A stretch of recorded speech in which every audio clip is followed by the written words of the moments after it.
Okay, here's the RF deck. Here's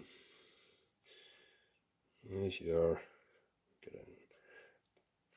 GI-7Bt tube or valve,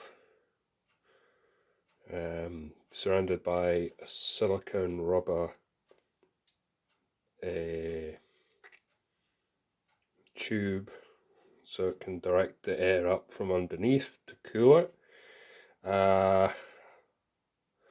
1000 picofarad DC blocking capacitor. Now I've not got any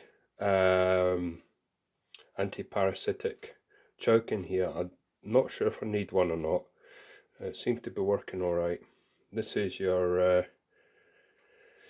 anode choke or plate choke. It's about 50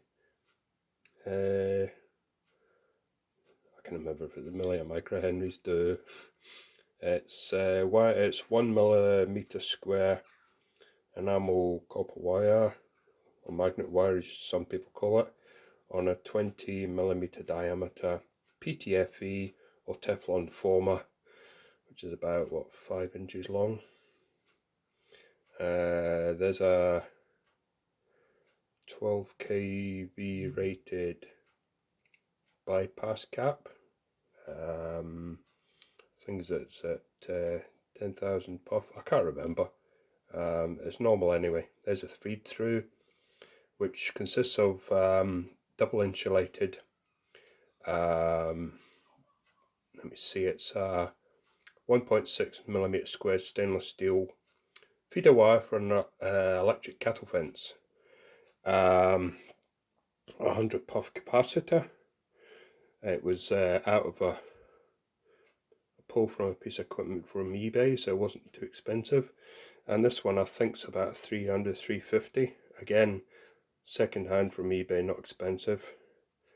There's some Westflex 103 coax going to the relay, which is a 12 volt 30 amp one, which I use in the GS35B amplifier, which is easily capable of the 1500 watts. And this here is the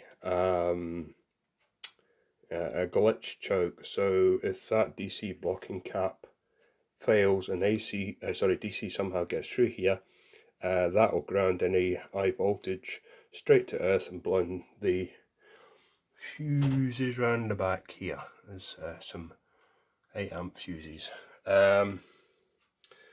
What's the other thing? Oh yeah, the tank coil is 3.5 turns of 6 mil microbore copper pipe. Easily available off eBay. And as I said, the meters are cheap. They were only, I don't know, £3-4 each off eBay, easily available. These knobs here were second hand from a guitar shop in eBay, couple of pounds each. And these were just some surplus small ones I had. Toggle switches, well, they're easily obtainable. And the infamous or famous nostalgic look Dymo tape